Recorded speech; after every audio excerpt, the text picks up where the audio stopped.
Pernah nggak sih kamu mikir, gimana caranya nenek moyang kita bisa bangun Candi Borobudur yang megah itu? Tanpa alat berat, tanpa teknologi canggih, tapi hasilnya bikin dunia tercengang. Borobudur bukan cuma candi biasa. Ini adalah puzzle raksasa dari batu andesit, disusun rapi tanpa semen, tapi kokoh berdiri lebih dari 1.200 tahun. Gimana caranya? Kita mulai dari awal. Sekitar abad ke-8 sampai ke-9 Masehi, dinasti Shailendra memerintah di Jawa Tengah. Mereka adalah penganut Buddha Mahayana yang sangat taat. Nah, di masa inilah Borobudur dibangun, diperkirakan antara tahun 770 sampai 825 Masehi. Proyek ini melibatkan ribuan pekerja dan memakan waktu puluhan tahun. Yang menarik, Borobudur dibangun di atas bukit alami, bukan di tanah datar. Ini bukan tanpa alasan. Dalam kepercayaan lokal, gunung dianggap sebagai tempat suci, tempat para dewa bersemayam. Jadi, membangun candi di atas bukit adalah simbol mendekatkan diri kepada yang ilahi.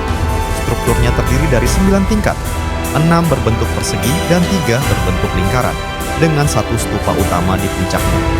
Kalau dilihat dari atas, bentuknya menyerupai mandala, simbol kosmologi Buddha yang menggambarkan perjalanan spiritual menuju pencerahan. Setiap tingkat punya makna.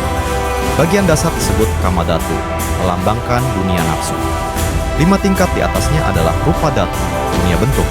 3 tingkat teratas adalah Arupa Dhatu, dunia tanpa bentuk, tempat tertinggi dalam pencapaian spiritual.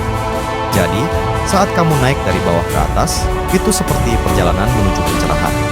Relief di dinding candi menceritakan kisah-kisah Buddha, hukum karma, dan ajaran moral. Ada lebih dari 2.600 panel relief dan 500 arca Buddha. Setiap relief bukan sekadar hiasan, tapi sarana edukasi dan kontemplasi bagi para peziarah. Uniknya, Borobudur dilengkapi sistem drainase canggih. Ada sekitar 100 talang air dengan bentuk makara, makhluk mitologi, yang mengalirkan air hujan agar tidak merusak struktur candi. Ini menunjukkan betapa canggihnya perencanaan arsitektur pada masa itu. Siapa arsiteknya? Nama Gunadarma sering disebut, tapi lebih sebagai tokoh legenda daripada fakta sejarah. Namun, yang pasti, perancang Borobudur menggunakan satuan ukur tala, yaitu jarak dari dahi ke dagu atau dari ibu jari ke jari tengah saat direntangkan. Meskipun terdengar subjektif, hasilnya sangat presisi. Bahkan ditemukan rasio 4:6:9 yang konsisten di seluruh struktur. Borobudur sempat terlupakan selama berabad-abad, tertutup abu vulkanik dan hutan lebat.